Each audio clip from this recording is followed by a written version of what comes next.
I'm going to hand it over to Brett now so he can teach us how to play Stellar Horizons. Over to you, Brett. Thanks, Mo. Before we begin, I'll give you a little introduction by describing my gaming background. I've been gaming since 1972, and for those of you that are not very good at math, that's a long-ass time.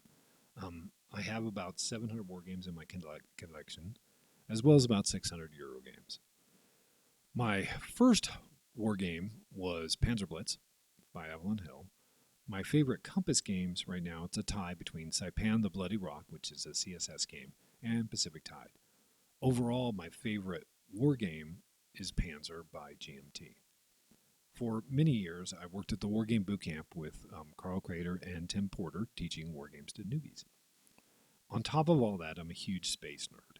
And because I'm a huge space nerd, we're going to start this out with a little quick background of space and the history of space. So who knows when the space race started? Well, it actually started October 4th, 1957 at 7:28 p.m. Sputnik 1 was launched by the Soviet Union. The interesting thing about Sputnik is the batteries on it only lasted 3 weeks. Then it fell back to Earth on 4th January 1958, so it was only in space for 3 months. The first man in space was, of course, Yuri Gagarin. He was in the Vostok 1 spacecraft, which was launched at 9:07 a.m. Moscow time on April 12, 1961. It orbited the Earth in 1 hour and 48 minutes at a maximum altitude of 187 miles. It landed at 10:55 a.m. in the Soviet Union, and of course landed on land, which was different from the American landings which landed in the water. The first woman in space was also a Soviet. Her name was Valentina Tereshkova, who launched on 16 June 1963 aboard Vostok 6 and orbited the Earth for almost 3 days. The first American in space, a lot of people think it was John Glenn, but it wasn't. His name was Alan Shepard. He was the first Mercury astronaut. His mission duration was 15 minutes and 28 seconds. The name of his ship was Freedom 7, which is interesting. That began the tradition of the astronauts naming their spacecraft. That tradition continued up until Apollo 11, when NASA took that ability back and decided to start naming their own spacecraft. And I think the reason they did that supposedly was the Apollo 10's spacecraft were called Snoopy and Charlie Brown. And I think NASA thought that the astronauts needed to be a little more serious, and the spacecraft needed to reflect the seriousness. But then this happened, which is probably at least the most famous thing that ever happened in my life. On July 16, 1969, at 13:32 UTC, Apollo 11 launched. The mission went 953,054 miles and lasted 8 days, 3 hours, 18 minutes, and 35 seconds. Its destination was, of course, the moon. The Eagle lander actually landed on the moon on July 20th, 1969 at 2017. And then 6 hours and 39 minutes later, on July 21st, 1969 at 02:56 UTC, Neil Armstrong became the first man to walk on the moon. And then he muttered the immortal words, "This is one small step for man, one giant leap for mankind." Words that everybody knows. Everybody's learned those words. But he wasn't the last man on the moon. He was the first. Does anybody know who the last man was? His name was Gene Cernan. And Gene Cernan was interesting as an astronaut. He actually traveled to space 3 times and to the moon twice. He was the pilot of Gemini 9A in June 1966, and he was the lunar module pilot of Apollo 10 in May 1969, as well as commander of Apollo 17 in December 1972, the final Apollo lunar landing. He also had words right before he left. His speech was this: "As I take man's last step from the surface, back home for some time to come, but we believe not too long into the future, I'd like to just say that I believe history will record that America's challenge of today has forged man's destiny of tomorrow. And, as we leave the moon at Taurus-Latreille, we leave as we came, and God willing, as we shall return with peace and hope for all mankind." Sort of, those were the last words. But problem is he had his live mic on and didn't think about this. The very last thing he said before they took off was, "Let's light this mother up." So those are the last words spoken on the moon. Now I'm going to give you a quick little explanation of what the game's about.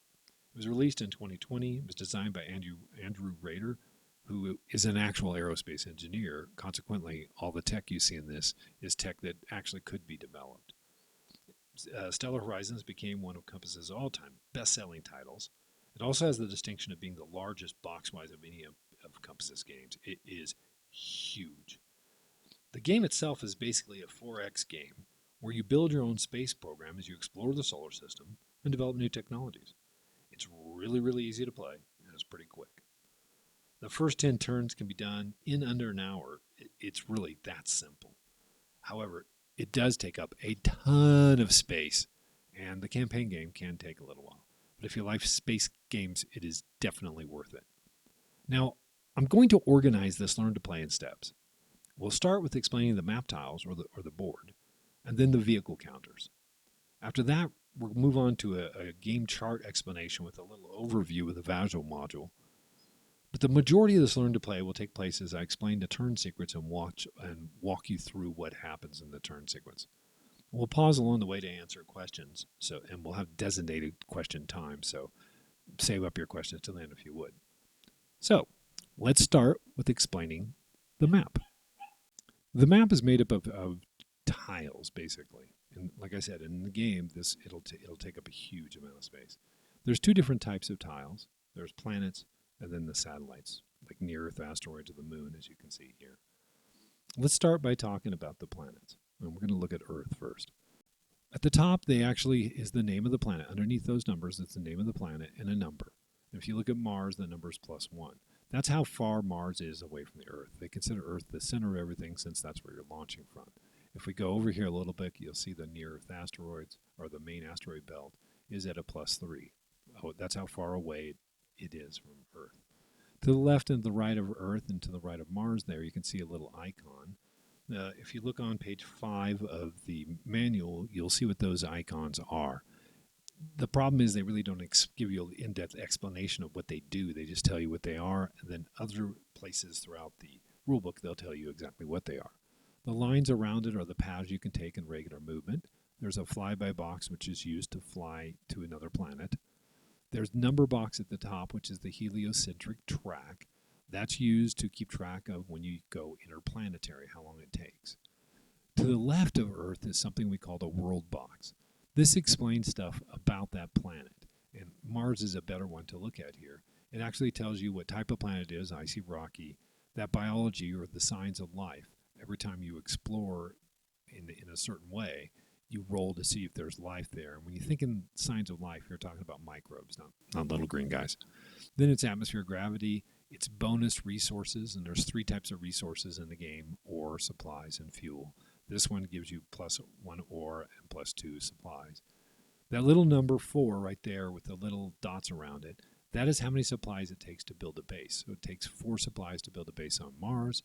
If you look over here on Earth, it only takes 2 supplies. If you look on the moon, it takes 3 supplies to build a base on the moon. Also to the left is an Explorer box. That is Explorer value. It's different. There are 3 different colors because there's 3 different types of things you can explore, technologies.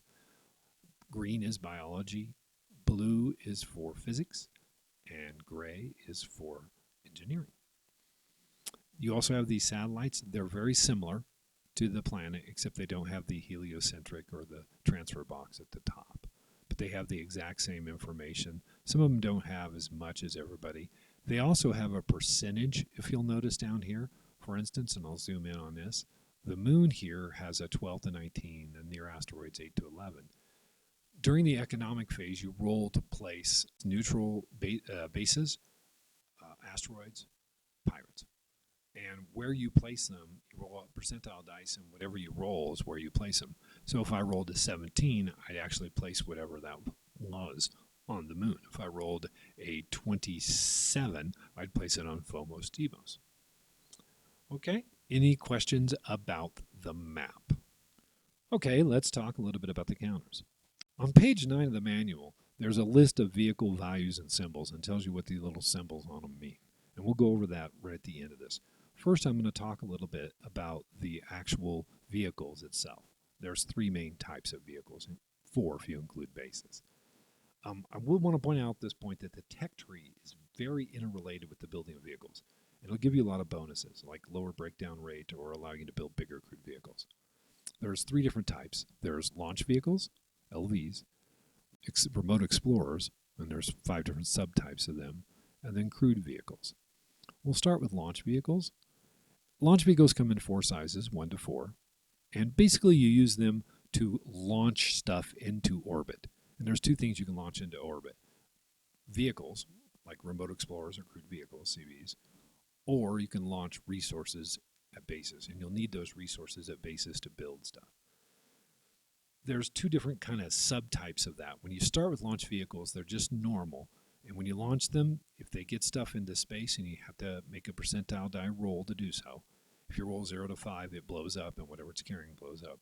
If you roll higher than that, a regular launch vehicle gets the object into space, into orbit, and then it's done. It's gone, and you have to rebuild it next turn.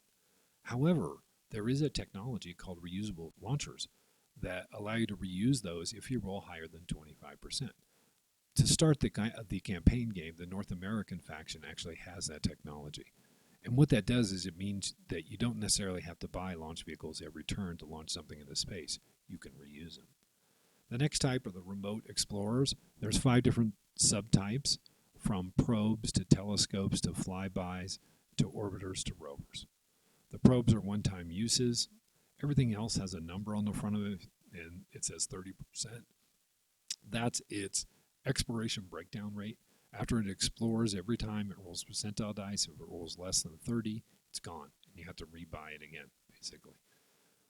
You'll notice the probe doesn't have that because the probe is a one-time use. Use it once to explore, it's done. All these guys have exploration values, which is that green number on them. Flybys, basically what they do is they go somewhere to the flyby box, they explore for 1 turn, then head on out towards the solar system. So in this case, it'd go to Earth, it'd explore for 1 turn, go to Mars, go to the flyby box, explore for 1 turn, go to the main asteroid belt, go to the flyby box, explore for 1 turn, all the way out of the solar system. Orbiters, unlike flybys, go somewhere, orbit, and explore until they break down. Rovers are very similar. They go somewhere, they land, they explore. They have very high exploration values. They also cost a lot of money to build. There are bonuses, like you'll notice on this orbiter here. It has like 3 little stripes next to the 2. That's a spectrometer. That gives you bonuses when you explore certain types of spaces. And we'll actually go through that when we go see how exploration works. Then there's crude vehicles. Crude vehicles come in sizes from 2 to 8. That's how big they are. You can only launch from Earth size 2, 3, and 4. There are no size 1. Those are the remote explorers. For sizes 5, 6, 7, and 8, you have to build those on base stations outside in space. You can't, because there's no launch vehicle higher than 4. And when you launch something, a crude vehicle, the launch vehicle has to be at least the same size as the crude vehicle. For remote explorers, launch vehicle 1 will launch anything. Now, there is a point, and I'll explain this during the movement phase, when you might want to use a bigger launch vehicle to launch one of those robotic explorers. But over to crude vehicles again, they have up to 2 numbers on them. They have a green number, which is their exploration value, an orange number, which is their cargo value, and then a red number, which is their combat value. You'll also notice on some of these, there's a lot of little extra icons. Now, on page 9 of the manual, there's a list, as I said, of those icons and explains what they do. This one here, the Orion, has a mobile lab, which allows you to roll 2 dice for exploration rather than 1 and take the one you want.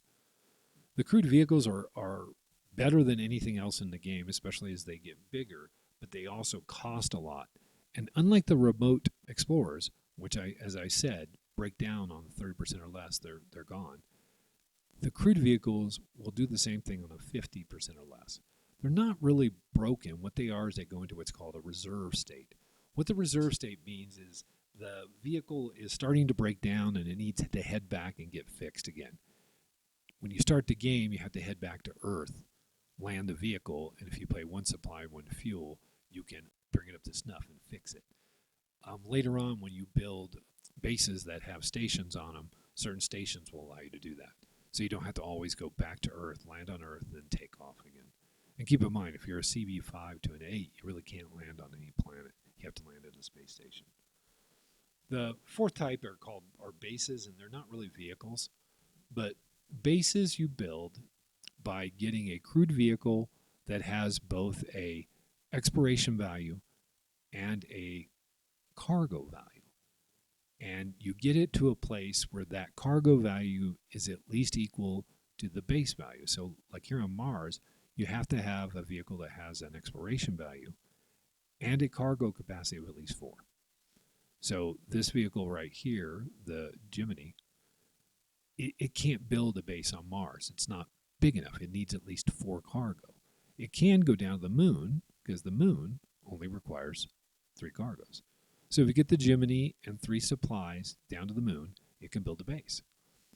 And by the way, there is a technology, and I'll show it to you here, base construction. When you get base construction, it makes that cost go -1, and you can go down to -2 and all the way over here to -3. What that means is that the cost goes down a little bit if you had that technology. So if somebody, like the North American right now, gets that technology right away where base construction's -1, that means to build a base on Mars, just 3 points. So you could actually use the Gemini to do it. And that's probably what the North American will do the first turn, is try to get that technology. But then you can build a base once you do that. Bases by themselves are not useful. So you build stations on base. And there's 5 different types you can build. There's a small research station. Each of these is upgradable. The cost is on the left. If you got 1 ore and 1 supply here on this base, you could build this small research station. The 2 to the right, it's its defense value. You can upgrade them. And if you, in this case, get 2 ore and 2 supplies here, you can upgrade it to a research station. These used for give you extra research. You can build spaceports, which allows you to build space stations and fix them. So remember, when you go reserved, you have to fix yourself. You have refineries, which allows you to build production. And you're going to want to do that because you need production to build stuff on this base. You can build large defense networks, small defense networks. These help you defend the base. Then you can build something called settlements. And settlements are basically people. They're a little more expensive, but one thing settlements allow you to do, and we'll take a look here at the player card, is if you look over here on the right, the number of settlements you have will increase the amount of trade you can do, the amount of resources you produce, and the amount of tech you produce. That's important. On top of that, they give you victory points. So you're going to need to be building bases. That's going to kind of be your goal for a little while. Okay, you can be in orbit or on a planet. It doesn't make a functional difference most of the times. Any questions on that? Real quick, we'll talk about the values. Exploration value, you use the green one, you use to explore. The cargo capacity, you use to carry stuff. There's also a little gear icon on some of these, which allows you to do production. For combat, it's your combat value. There's also a drone value, which helps you in combat. Remember, I told you can go to reserve status. Remember, that's basically if you roll 50% or less when you're exploring, you go to reserve status. There's technology that lowers both that and that 30% for the robotic explorers. Anytime you do go reserved, you get an automatic biology marker, and we'll explain markers when we talk about exploration. That's good. You learn something from your ship breaking down. On the back of the CVs is the cost, and on the back of the robotic explorers, it tells you what it takes to cost. So this flyby takes 2 ore and 1 fuel. This CV here takes 5 ore, 3 supplies, and 2 fuel. When you're on Earth, you can trade money for supplies on a 1-for-1. So you can get that whenever you want. Okay, are there any questions on counters? Okay, now we're going to go talk about the charts just a little bit. There's a lot of charts up here, and the game itself includes a lot of charts. Don't be overwhelmed by them. You're only going to use a few during the game. A lot of them are mnemonics, but I'll go through and explain a little bit about Vasil on this. There's a vehicle things here, this is all the vehicle counters you can get in the game in case you lose one. Setup markers, same thing, markers for setup. Up here under the markers section, there's 2 parts of this you're going to use. The consumables, which is your cash your supply, your fuel, and your ore. And you're going to be buying those and shipping them to bases to build stuff. The other tab you're going to use here is the facilities. When you buy these stations, you're going to grab them from here. Next, and we're going to skip the player mat here, next is the policy marker. Policies are like free text that allow you to do extra stuff, and we'll talk about those when we get to the policy part. There's the tech tree. The tech tree is divided into 3 sections. The top green is biology, the middle is physics, and the bottom is engineering. In a little tech window, you can see, like we'll do the exploration here, the advanced exploration on the left is an explanation of what it is. On the right, how much it costs. And then on the bottom is what effect it gives you. Some of these are a little better than others, but there's also, if you'll notice, arrows pointing in. You can't buy this technology like the CV Exploration 3 until you get the technology that's pointing to it. So in this case, until I get advanced life support, I cannot buy advanced concepts. We'll talk about that when we actually go through the tech stuff. There's a sequence of play, which is very handy. I use this all the time, especially during the economic phase. There's these charts. These charts I don't use a lot, but there are some here. Some people use them, some don't. The game aids is just that, game aids. Some people use these to begin, some people don't. It's up to you. The chits is the window you'll be using the most. This is where you draw your 3 types of exploration markers from, or also where you draw a world card, or you'll draw trade markers for the bases, and then where you draw a mission. And we'll do a little bit on missions now. You actually draw one of these at the beginning of the game, wherever this is, and if you draw a mission and you flip it, if you look at this one's Jupiter. And what that means is if you can complete this mission on Jupiter, you get money and victory points. And to complete the mission, you just have to go there, explore, and get what's called a depletion. But you'll use this screen a lot, a whole lot. There's a combat screen, which is really handy when you're doing combat. There's turn, which is turn record. You'll notice there's decades in the outside ring, and then there's 10 turns per decade, 1 year each. The first turn's an economic phase, and then you just go around till you get to turn 9, then you go to the next decade and do an economic phase, and then 9 more turns. That's your turn. There's a diplomatic stance. This is your stance versus other countries. You'll see it says all war now, but really you can change these, and you'll buy politics markers to change those and go from war to alliance. In a 2-player game, it's not going to be that big of a difference. The biggest thing with diplomatic stance is the better you are towards alliance, the more trade you can do with somebody. And if you get yourself to war with somebody, you can attack them. You can't attack them till you're at embargo, where you can embargo them, or when you're at war, when you're going to attack. So in this game, you're going to telegraph when you're going to attack somebody, because you'll try to get their diplomatic status to war, which is interesting because if you have a smaller fleet or not a aggressive fleet, you can actually manipulate the diplomatic status to make it to where he can't get to war, so he can't attack you. The last is a clear, then a die roll. That's it for the charts. Does anybody have any questions about these charts? Okay, now we're actually going to walk through a turn. This is a game that's already kind of in play right now. So we've got an orbiter around Venus, we've got a telescope around Earth, and we're playing as the North Americans here. And then we have the Orion on its way to Mars. So what I'm going to do is I'm actually going to go down through each of these phases, from the build and service phase to the movement, combat, exploration, trade, and then at the end I'm going to come all the way back up here and go to the economic phase. But we're going to start with that build and service phase. The build and service phase is basically where you build ships, okay? And to build them, you use resources. The thing is on Earth, you can, as I said, you can trade resources for money back and forth. Now, there's 3 types of resources: ore, supplies, and fuel.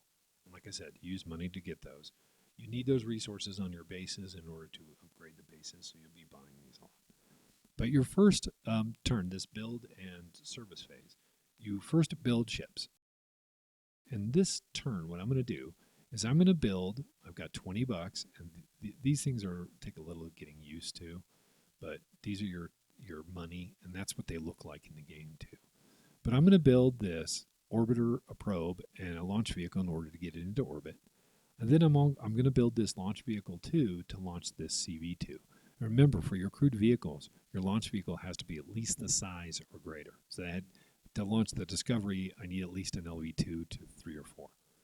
If you look at the cost here, and you have to flip them over to get the cost, except for the launch vehicles, it's on the front.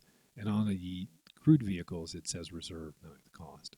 So to buy all these, it's going to take 1 for the probe, 3 for this, 2 for that. So if you add that up, that's 6. And then it takes 7, 8, 9. So it takes 9 right there. And you can use the shortcut, which is the shift down arrow. It takes 9 to build those. And then this one here, it's a little expensive. As I said, crewed vehicles are more expensive. That takes 9 itself. So that's also going to take 9. Now, this is not an optimal way to play, by the way. You generally speaking, money is going to be very tight in this game. So you're going to need money. And keep in mind, stuff tends to die off in this game a lot. And because it does, you're going to end up rebuilding it. You're going to need money to do that. So this is the build phase. That's what I'm going to do is build it. You could leave it here in your launch pad, but what we normally do is put it next to Earth. Earth can get really crowded when we start putting stuff on it. While we're here, let's talk about this player pad. And the left is what you get from Earth during the economic phase. This is where you put your resources and you launch your ships. You put your money in here. You put your research stuff in here. This tells you a little bit on the right about what to do with settlements. Over here on the right, if I break this down, is your different types of technology, and you add them all up and keep track of it there. Keep track of your politics markers over here. You can put your new builds here and mission and all that if you want. Everybody has an ability in the game. And every country, by the way, is a little different. So they have different ships, different vehicles, and they also have different abilities. So like the Japanese actually have 2 telescopes. So do the Europeans. The Europeans have 2 probes, which nobody else does. So everybody's a little bit different on the type of ships and what they have. And the middle part here is where you take your base stations off when you build them and put them on the map, but you put their upgrades on your player map. I mean, you could put them on the actual base counter, but I think it'd be way too crowded. Here's your pool of ships to build down at the bottom. When you right-click something, you'll notice there is a send a card here. And generally speaking, sends it to this available build, the exception being launch vehicles, which we'll see in our movement phase. So that's it for the build and movement, or the build and service phase. This is also, by the way, during this phase where if a ship was reserved, you would unreserve it by spending 1 supply and 1 fuel. Any questions on that? Okay, let's go to the movement phase. There's 2 types of movement. There's interplanetary movement and regular movement. Anytime you move, by the way, you right-click and you roll for engine failure. If you roll a 5% or less, boom, you go away. You can rebuy it, but because it goes back to your vehicle pool. But they do go away if you roll that 5% or less. And every time you move, interplanetary or regular. Interplanetary movement takes place from the flyby box, and then you go to one of the other planets. Which box you go into is determined by how far away it is. So if you look at Mars as +1, so when you go interplanetary movement, you go from the flyby to the 1 box. If you went from the flyby on Earth to the main asteroid belt, it is 3 away, so you'd end up going to the 3 box. During the interplanetary movement phase, you go down on a box. So if you're at the 3 box, you'd go to the 2. The next turn during the interplanetary movement, you'd go to the 1, and so on. When you're at the 1 box, you go to the flyby. That's it. So if you're in the 3 box, it would take you 3 turns to get to the flyby and start to do anything. And then that's considered you're like on your way there. That's your interplanetary movement. You do have movement, and in this case, let's do our interplanetary movement. So I always do my movement and everything from the sun out. That way I don't forget. So I don't have anybody on Mercury. Venus, I have this guy orbiting here, but he's not moving interplanetary-wise. So I don't do anything there. Nobody's doing interplanetary moving on Earth. There is a guy in an interplanetary box on Mars. He basically just goes down 1. Let me make Then if you go out, we'll leave those guys at Jupiter, all the way out to the Kuiper Belt. There's this guy here, and he should be in this box. The Sagan, there's really actually more than 6 boxes here, but they didn't want to put more. He's actually in the 8 box. And all it means during interplanetary movements, he goes 1 less. So he's going to go down. Now he's in the 7 box. Next turn, I'll remove that, and he'll be in the 6 box. And then after that, he'll go down every turn until he gets that flyby. Then once he's in the flyby, he does one thing and flies back out, and he'll go to the scattered disk. But for right now, he's in 7. That's it from interplanetary movement. Now let's do our movement, regular movement. Go back down to the sun again. Venus, you've got this guy orbiting, and even though he's not moving per se, he is orbiting, so we always roll for engine failure, and he rolled a 65, so he's fine. So he didn't die. Over here, telescope is kind of just stationary. You could roll for movement. Some people do. I don't think you have to, but we do. Now we're going to launch this stuff. That's part of movement. So let's start with this LV-1 that is carrying my orbiter and my probe.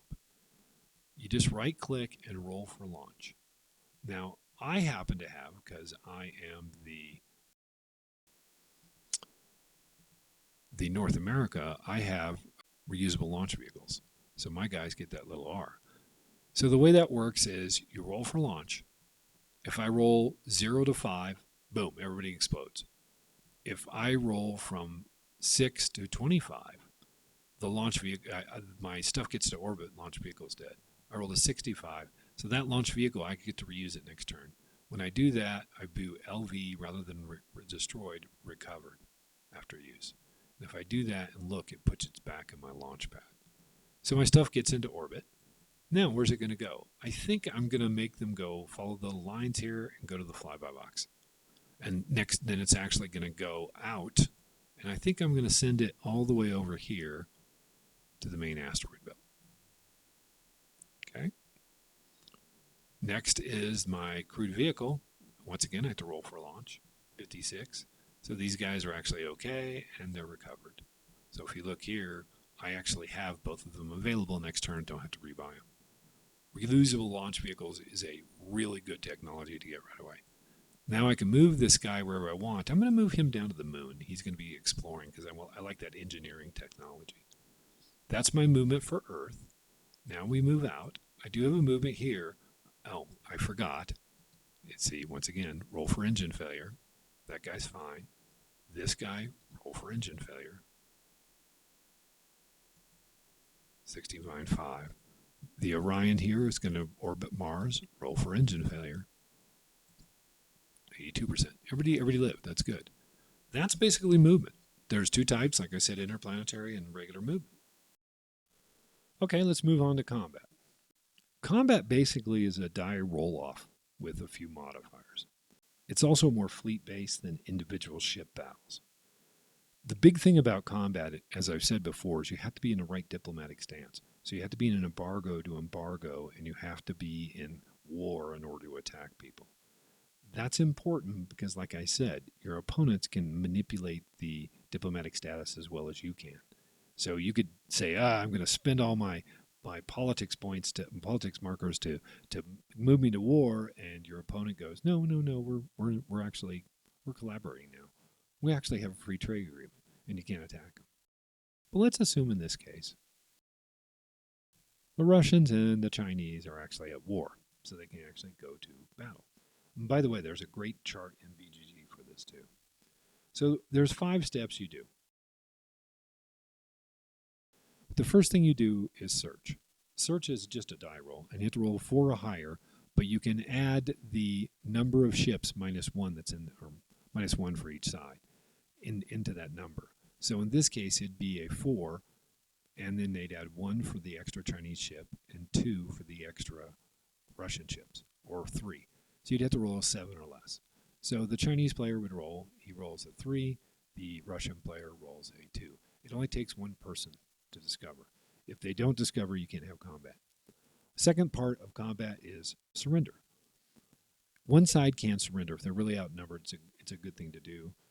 They lose a lot of stuff, but nothing really dies.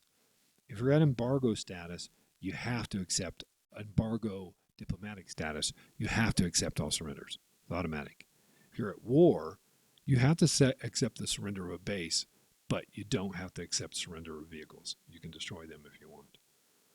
After the surrender step, what we have to do is we have to resolve tactics points. So first you have to search, then you do surrender, then you resolve tactic points. And then you can spend those tactic points to do extra stuff. It's kind of cool. To determine how many tactic points you have, you take the other guy's search die roll. Like in this case, the search die roll for Russia was 2. So that's the Chinese number. To that is added 1 point for every 7 crude vehicle points in a fleet. So if you add up the crude vehicle size of all the Russians, it's 10. Divided by 7 is 1 point something. You get rid of anything after the point. So the Russians get to add 1, or Chinese do. So the Chinese actually have 2 plus 1. 3 is their number. The Russians have 3, the Chinese number. Same thing. You add up the crude vehicle size of the Chinese fleets. 6 plus 7 is 13. Divided by 7 is 1 point something. Get rid of the point. They get to add 1 too. If they'd had 2 CV7s, that would have been 7 plus 7, 14. Divided by 7 is 2. The Russians would get to add 2. So what you do then is add that up. There are a few texts that will affect that, but in this case there are none. So basically it's a 4 to 3. The Russians, you take the higher and subtract the lower. 4 minus 3 is 1. So the Russians get 1 tactic point. Now you can spend these tactic points to do a few different things. If you have 3 tactic points, you can avoid combat altogether.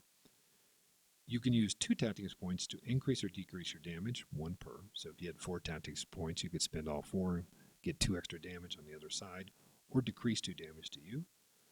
You can spend 1 tactics point to select your target, and we'll see how that works in combat. Then you can actually spend a tactics point to make the combat direct combat, which is like real close. It starts as, and I'll show you here on the combat chart, it actually starts as strike combat, but direct, which is long range basically. Direct fire is much more vicious. And then if you're direct fire, you can screen people too. So there's reasons to do this, and I won't go through all of them, but there's a reason to switch other than just the amount of damage you do. But basically what you do is you add up your combat values, roll a die, and then you get bonuses for certain things. Also, if you look down here, both of the Chinese ships have drones. One of the Russian ships does. Now, what we're going to assume is there's a couple different technologies. There's a fighter technology and a bomber technology. The fighter technology allows you to use your fighter drones to reduce the amount of damage you take. Bomber technology is the opposite, allows you to do more damage. In this case, we're going to assume the Chinese have bomber drones, so they have fighter and bomber, and the Russians have fighter. So what the Russians are going to use is their fighter drone to reduce the damage they get by 1. The Chinese could do it either way, but they're going to take their 2 fighter drones and use that to increase their damage by 2. Okay, now we do combat. Combat's really simple. It's basically adding up your combat values and roll a 10-sided die. There's stuff that will affect that die roll, but we're going to do it for the Chinese first. The Chinese have 13, right? You can see that, or 14, I'm sorry, 6 and 8, plus a 10-sided die. The Chinese have 23. The Russians have a little less here. They have 4, 5, 6, 10. They have a 10 plus a 10-sided die, 5. So the Russians are 15. Now we look at our combat chart. And the Chinese have 23, so they do 7, minus 1 for the Russian drone for 6, plus 2 for the Chinese drones, so it goes up to 8. So they do 8 points of damage. So the Chinese do 8 damage. The Russians, they rolled a 15, 4 points of damage. Now you have to allocate damage, and you allocate them 1 point at a time. In this case, and by the way, when you do the recall on expiration, you'll notice that the Vassal sets this up. The Russians automatically get a -5 to that. So their recall is 45, now 50. That's when you see that recall 45. Anyway, so now that we allocate our damage, if you're in strike combat, the attacker does it first. If you're in direct fire, the defender does it first. So in this case, the attackers, the Chinese, they're getting to allocate. Now they're going to go 1 here. They're going to, where's the damage here? Increase damage. Now it's the Russian turn. Now the Russian could actually allocate. Remember, there's 8 damage over here. The Russian can allocate it to their own ships. And it's still that 8 that the Chinese did. They allocate their own ships so they could spread the damage out, which is what they're going to do. They're going to actually allocate down to here. Now it's the Chinese turn. The Chinese are going to go with the Vladivostok again. That's 3 so far. The Russians are going to go to the Volkov. Increase damage. That's 4 we've done. The Chinese are again going to go to the Vladivostok. That's 5. The Russians are going to go to the Titov. That's 6. We have 2 more. The Russians say, or the Chinese go, back here. I'm going to increase your damage. Ha-ha! And the Russians go, well, we're going to get rid of the Volkov here. So it's dead. Now, normally, the Chinese can do the last point. But remember, there was a tactics point the Russians had left over. The Russians are going to go, you know what? I'm going to use that tactics point, and I'm going to make the last bit of damage go here. So they use their 1 tactics point to do the own damage. That way they save the Vladivostok. Now, that was the Russians. It's back over to the Chinese. They have to now do the damage on their ships. So they're going to go, well, here's 1 here. The Russians are going to go, here's your second. There's only 4. The Chinese are going to go, well, I'm going to go put it here. And the Russians are going to go, well, I want to damage everything. That's it for damage. So you see they went back and forth. Now there's the next part of combat is the post-combat effects. You get to roll to see, for every ship that was destroyed, you get a victory point. If they're CV2s or 3s, 2 victory points if they're higher. So right now, the Chinese would get 2 victory points. The Russians, for every ship that's destroyed, gets a tech. So they draw 2 tech markers, 2 engineering tech markers. For every ship that's damaged, you have to make a recall roll. Okay, that's the same thing as your exploration. So the CV6 has 1 damage, so it makes 1 recall roll. Roll for exploration. 69 is higher than 50. That guy's not recalled. The Tauzov here has to make 3. So roll for exploration. 52, he's higher. Roll for exploration. 28, nope, he's reserved. The Vladivostok has to make that roll 4 times. Makes the first one, makes the second one, makes the third one, makes the 4th one. So he's not reserved. That's the end of battle. The problem with battle is this. Your damage, by the way, reduces these numbers. Okay. The problem with battle, you'll notice that this reserve guy has none. Even when you win, and the Chinese won here, even when you win, now he is really weak, and somebody else can come up and attack him. And that's what happens, and you've got to be aware of that in combat. Even when you win, you become weak. This could happen, and maybe the Asian player goes next and comes in and whacks on this guy. So you have to be very careful in winning a battle. Now we're going to do the exploration. Exploration is really simple in this game. Basically, and we'll start here, you always start, as close to the sun as you can and go out. So during this exploration phase, there's nobody at Mercury. We do have an orbiter here. To do exploration, you add up your exploration number with what's in that Explorer box, and you have to roll less than that on a 10-sided die. If you do, you get that type of tech. In this case, 1 plus 6 is 7. And, oops, let me roll it. I rolled a 9. I don't get any technology. So we move on. We do have to make an exploration roll. If that's 30 or less, which it's not. If it was 30 or less, it'd blow up and I'd have to buy it again. But I get to leave that there for next turn. Go over here to Earth. Earth, I have a telescope. When you search with telescopes, it's still your search value, but wherever you search, the export box is halved. In this place, I'm just going to do Mars because it's simple and you can see it.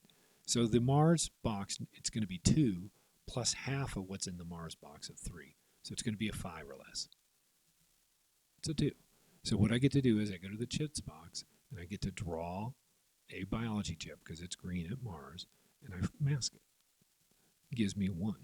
These come in 1, 2, 3, and 5.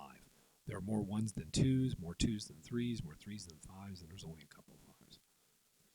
If that number is 3 or higher, or if you're grabbing a bunch of them for whatever reason, and you roll, you get 3 or higher, you do something called a depletion, and we'll see that in a minute. Down here on the moon, for the telescope, we have to roll for exploration, 62, so the telescope gets to stay there. Now we'll go down to the moon here. Exploration is a 4 plus 5, that's 9. However, I do have this technology here called improved spacesuits, and that gives any crewed vehicle exploration a +1. So I'll actually be a 5 plus 1, which is 6, plus 4 is a 10. It's automatic. If you go above 10, you subtract 10 from it and roll a die under that. So if you had to go to 15, you'd get an automatic one, then you'd take 15 minus 10, get 5 left over, and then you'd have to roll less than 5 to get a second one. In this case, we automatic get 1, so we go to the chits, we dial a gray 1, we right-click it. It's a 2, so we got 2. Now we have to roll for exploration here. Remember, crewed vehicles, it's 50% or less, minus 5% for Russian, and there's technologies that reduce it more, which you're going to want right away. But in this case, I rolled 100, so that guy gets to stay there. Also notice that I have a mobile lab. I get to roll twice. Doesn't really matter now because it's a 10. Now we go to Mars. Mars is going to be a little more interesting. It's going to be a 6, plus my 5 for 11, plus 1 more is 12. All right, so I automatically get 1. So I'll draw another green one. Oops.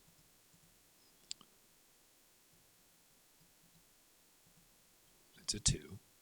However, now we take 12, which is my number, minus 10, equals 2. Now I get to roll a die. If I roll a 2 or less, I get another exploration marker. Although I have a mobile lab here, which means I get to roll 2 dice and take which one I want. I'll take the 1. So in this case, I rolled a 3 and a 1. I'll take a 1, so I get to draw another chit, which is cool. Okay. Now something interesting happens. Now, because I either got a marker that was 3 or higher, or my markers together ended up being 3 or higher, in this case 5, but I also got a 3, I do something called depletion. Depletion is very simple. You just make that explorer value 1 or less, or less 1. So in this case, it goes down to a 5. If it gets to 0, no more exploration. We replace what's called the world card. So what this does is this gives you extra stuff, these world cards. These world cards come in different types, and what they do is they give you extra resources or extra technology, also bonuses for exploring based upon what type of explorer you have. However, it also has a world type on it. Now I'm going to get rid of this one for now and draw another one. And if you'll notice this one, it's escarpments. It'll give me 3 or 1 supply, 2 fuel, or if I have a research station in my base, and base is what gets this, I get 2 engineering tech. Also, when I explore with crewed explorers, I get 3, but notice its type is rocky or ice. And if you'll notice Mars is ice or rocky. So that becomes my new world card. So that's the second thing. The third thing you do is go up here and give yourself a politics marker. Politics markers can be used on a 2-for-1 basis for giving you extra technology. So if you have 10 politics markers, you could trade it for 20 technology, or a 1-for-1 on money. So if you have 8 politics markers, you can get $8. You can also use them to affect the diplomatic stance. You can also use them to get new missions. They're very, very handy to have. The last thing you do is you roll for life. So in this case, for Mars, that life roll is 12%. So I roll percentile dice. If I roll within that 1 to 12%, I actually get something. In this case, I didn't. What you get is up here in the tech tree, you get this signs of life. You get a bunch of extra stuff. If you've already done that, once, your next time you get existing life. And again, these give you a ton of stuff. Like if you get the Signs of Life, you get to draw 2 more biology jets. And that's it for exploration. Now we'll move out here to the main asteroid belt. This guy's still getting there, so we can't do that. Then we go out to the Kuiper belt out here. He's still getting there, so there's no exploring. That's how exploration works. Okay, now we're going to move on to the trade and base construction phase. And if you're following along on your sequence of play, we just did movement already. We did combat. We just did exploration. Now we're down to trade and base construction. The first thing you do is trade with other bases. And there's a set of rules on this. Basically, you draw a trade marker, and that trade marker determines what you can buy or sell at a base. And basically, you can either sell technology or buy technology or resources at a base. Not technology, resources. So you can use it to get more money when you trade, or you can use it to get more resources if you have enough money already. So that's the first thing you do is trade, but then you build a base. How do you build a base? Well, we've already kind of explained that. One of the ways you build a base, and we're going to pull one of these guys out. We're going to assume that we have that guy, the Jiminy. And in fact, I think rather than that, when we launched the Jiminy, we also launched it with, and in fact, let's not do the Jiminy. Let's do this instead with some Russians. I want to be fair to our Russian friends. Let's assume we've already launched the Kuiper here. On this turn, we launched the Kuiper, and he got to Earth orbit. Then, of course, our boosters went away. And we also bought 2 supplies and launched him with those supplies. Now he's in Earth orbit. Let's say during movement, he just moved into orbit, stayed there. Now during this phase, he wants to build a space station in Earth orbit. Well, to build an Earth orbit, you need to have 2 supplies, which he does, on a ship that's carrying the supplies and the exploration value. So all he does is get rid of those 2 supplies, and congratulations, he built the Mir space station in Earth orbit. That is, by the way, during the campaign game, what the Russian player wants to do, because you get to build stuff in station and bases, and the stations that you build in there can give you a lot. In this case, you'll watch when I build this what I'm going to do. So right now, Mir's just sitting there doing them. Well, let's say he uses this clipper a couple turns from now. He lands it, takes it back off. Let's say he buys another LV2, and he launches this next LV2. He launches into space, and he has to buy these 2, but he launches it with these 2 guys. Okay? We'd roll for a launch. As long as it's not 5%, they're going to get there. Now, the thing about when launch vehicles carry resources, they automatically get to the bases no matter where they are.